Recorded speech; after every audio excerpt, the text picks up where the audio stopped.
Hello friends, welcome to my channel. ఈరోజు వచ్చేసి MCom first సెమిస్టర్లో క్వాంటిటీ టెక్నిక్స్ పేపర్ 4 అండి. అంటే నేను ఈ క్వశ్చన్స్ మీకు చెప్దామనేసి అనుకుంటున్నాను. ఇది ప్రాబ్లమేటిక్ పేపర్ కదా, సో ఎట్లా ప్రిపేర్ అవుతున్నారేమో నాకు తెలీదు. బట్ నేను ప్రిపేర్ అయిన క్వశ్చన్స్ కావచ్చు, నేను ఎట్లా చదువుకుంటున్నాను అనే ప్రాసెస్ మీతో షేర్ చేసుకుందామనేసి వీడియో చేస్తున్నాను. సో ఎగ్జామ్స్ స్టార్ట్ అయినాయి, 18th నుంచి ఎగ్జామ్స్ కదా. సో మన క్వాంటిటేటివ్ టెక్నిక్స్ వచ్చేసి పేపర్ 4. మీకు ఒకవేళ బుక్స్ అవైలబుల్గా లేవు అనేసి అంటే నేను పీడిఎఫ్లో కూడా షేర్ చేస్తానండి, మెసేజ్ చేయండి. ఈ బుక్స్ నేను వచ్చేసి కార్తికేయ బుక్ స్టాల్లో తీసుకున్నాను, బుక్ సెంటర్లో తీసుకున్నాను అనమాట. ఇది కాకతీయ యూనివర్సిటీ దగ్గర ఉంది షాప్, మళ్ళీ ఇక్కడ మన వడ్డపల్లి చర్చి దగ్గర కూడా ఉంది. కావాలనుకున్న వాళ్ళు ఈ నెంబర్కి కాంటాక్ట్ అవ్వండి. కాంటాక్ట్ అయితే తను షేర్ అయినా చేస్తారు, నార్మల్ మీకు రెక్స్ అయినా ఇస్తారు. సో నేను ఈ క్వాంటిటేటివ్ టెక్నిక్స్కి వచ్చేసి చాలా ఉన్నాయండి. ఇందులో మీకు తెలిస్తే ప్రాబ్లమ్స్ అయితే చాలా ఉన్నాయి, ఈవెన్ థియరీ కూడా ఉంది. మనకు క్వశ్చన్ పేపర్ మోడల్ వచ్చేసి ఎట్లుంటుందో ఒకసారి ఫస్ట్ మీకు చూపిస్తా. తర్వాత నేను చదువుకున్నవి మీకు ఒకసారి ఎక్స్ప్లెయిన్ చేస్తాను అనమాట. ఫస్ట్ మనం క్వశ్చన్ పేపర్ మోడల్ చూద్దాం. చూడండి, ఇక్కడ 4th పేపర్ క్వాంటిటేటివ్ టెక్నిక్స్ అనమాట. ఫస్ట్ అంటే సేమ్ మన డిగ్రీ లానే ఉంది కదా, సేమ్ మన డిగ్రీ మోడల్ పేపర్ ఎట్లుందో సేమ్ పీజీ కూడా అట్లనే ఉంది. ఇక్కడ అబ్జర్వ్ చేసినట్లయితే ఇక్కడ మీకు 8 క్వశ్చన్స్ ఇస్తారు. సో ఈ 8లో మీరు ఓన్లీ 5 వాటికి ఆన్సర్ చేయాలి. 5కి 4 మార్క్స్, 20 మార్క్స్. ఇవి షార్ట్ అనమాట, షార్ట్ అయినా కూడా 1.5 పేజీ పేపర్ రాయాలి మీరు ఎగ్జామ్. సో నెక్స్ట్ వచ్చేసి ఇది ప్రాబ్లమేటిక్ పేపర్ అండి. సో ఒక ప్రాబ్లం ఉంటుంది, ఒక థియరీ ఉంటుంది. ఇక్కడ మీరు అబ్జర్వ్ చేసినట్లయితే first explain the management uses of statistical decision theory. మీకు ఇది క్లారిటీగా లేదు కావచ్చు, యాక్చువల్లీ నాకు ప్రింట్ రావడమే లైట్గా వచ్చింది. రెక్సో అనేది లైట్గా ఉంది ప్రింట్, సో మీకు అంత క్లారిటీ లేదేమో మేబీ. చూడండి, ఇక్కడ క్వశ్చన్ ఇచ్చారు అండ్ కింద బి ఆప్షనల్గా మనకు ప్రాబ్లం. ఒకవేళ ప్రాబ్లం వచ్చిన వాళ్ళు చేసుకోవచ్చు, ఏం ప్రాబ్లం లేదు. ఒకవేళ ప్రాబ్లమ్స్ అంటే సాల్వ్ చేయడం రాని వాళ్ళు, టెక్నిక్స్ అంటే మెథడ్స్ ఉంటాయి కదా సో అవి తెలియని వాళ్ళు మన ఇది రాసుకోవచ్చు అండి, అంటే థియరీ రాసుకోవచ్చు. సేమ్ అలాగే అన్ని సబ్జెక్ట్స్కి చూడండి. What is the Bayesian theorem, applications in business decisions, అంటే ఇది కూడా సేమ్ అన్ని చాప్టర్స్ అట్లనే ఉంటాయండి. చూడండి, discuss the relative merits of డిమర్ వెరీ సింప్లింగ్ మెథడ్స్. సో ఇట్లా అన్నమాట. ఇక్కడ మీకు ప్రింట్ మంచి క్లారిటీగా లేదు, నేను మంచిగా ఎక్స్ప్లెయిన్ చేద్దామనేసి అంటే. సో చూడండి, ఇక్కడ 5th కూడా ఒక క్వశ్చన్ ఏమో థియరీ వచ్చింది, ఇంకొకటి ప్రాబ్లం వచ్చింది. ఒక క్వశ్చన్ ఏమో థియరీ వచ్చింది, ఇంకొకటి ప్రాబ్లం వచ్చింది. సో ఇది క్వశ్చన్ పేపర్ మోడల్ అండి. ఇప్పుడు నెక్స్ట్ మనం ఇంపార్టెంట్ క్వశ్చన్స్ చెప్పేస్తాను నేను. ఒకసారి వెళ్దాం ఇంపార్టెంట్ క్వశ్చన్స్కి.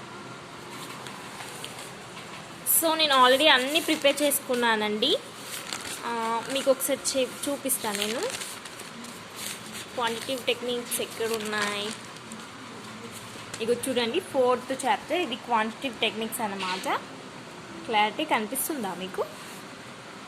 ఓకే, క్వాంటిటేటివ్ టెక్నిక్స్ అన్నమాట. యూనిట్ 1 ఇది స్టాటికల్ డెసిషన్ థియరీ. ఇది first chapter, first unit. So నీటిలో first unit important questions, second unit important questions ఇట్లా తయారు చేసుకున్నానండి. సో ఇట్లా ఇప్పుడు మనము డైరెక్ట్ నేను మీకు నోట్స్ ఎట్లా ప్రిపేర్ చేసుకుని నోట్స్ చూపిస్తాను, క్వశ్చన్స్ కాదు, నోట్స్ చూపిస్తాను. Okay, this is a quantitative techniques paper, అంటే నేను తయారు చేసుకున్నది అన్నమాట. ఇది ఫస్ట్ చాప్టర్. ఇక్కడ మీకు మొత్తం చూపించడం కుదరదు కాబట్టి జస్ట్ నేను ఎక్స్ప్లెయిన్ చేసుకుంటూ వెళ్తాను, మీరు చూడండి.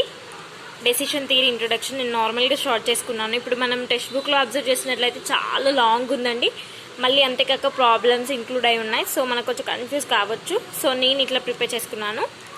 So definitions, steps in systematic problem solving, decision making, ఇవి నేను స్టెప్స్ మనకు అందులో ఉన్నాయి కదా టెక్స్ట్ బుక్లో. సో అట్లనే ఒకవేళ బుక్లో ఉన్న వాళ్ళు, ఒక బుక్ లేని వాళ్ళు ఈ వీడియోని ఎడిట్ చేసి మన ఆఫ్ చేసి కూడా రాసుకోవచ్చు, అది మీ ఆప్షన్ అండి.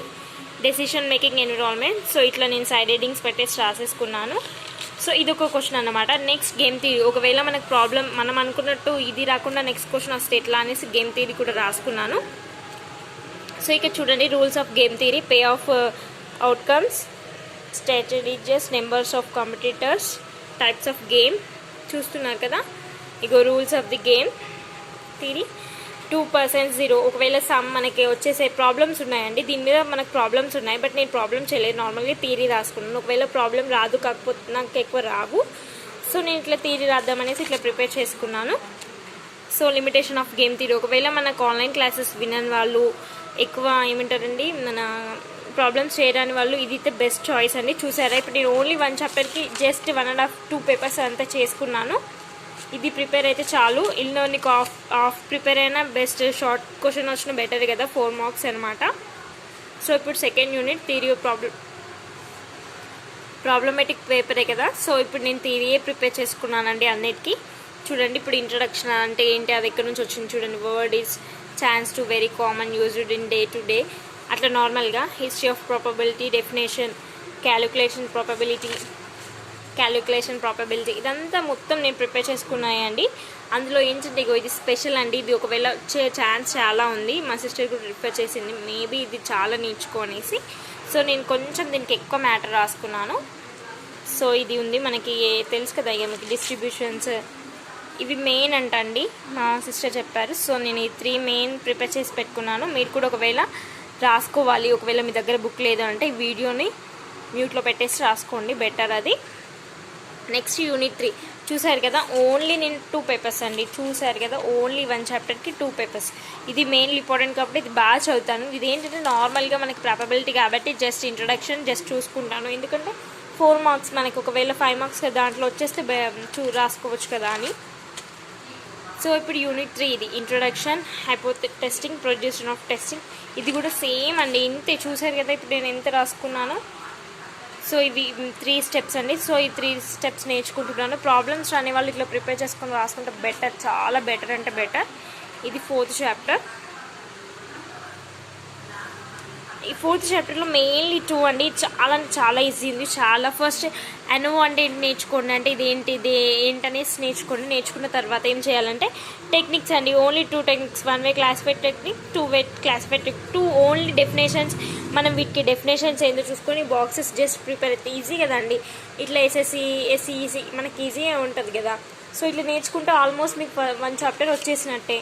సేమ్ అట్లనే 5th చాప్టర్ కూడా మీరు అట్లనే ట్రై చేయండి. ఇది కూడా చాలా ఈజీ, అంటే చాలా ఈజీ. జస్ట్ దీని మీనింగ్ తెలిసేసుకొని just sign test, rank sum test, same ఇగో ఇది 3 నేర్చేసుకుంటే చాలు. ఇదేంటంటే నేను షార్ట్ యూజ్ అవుతుందేమో, 4 మార్క్స్కి వస్తుందేమో అని చేశాను. సేమ్ ఇంతే.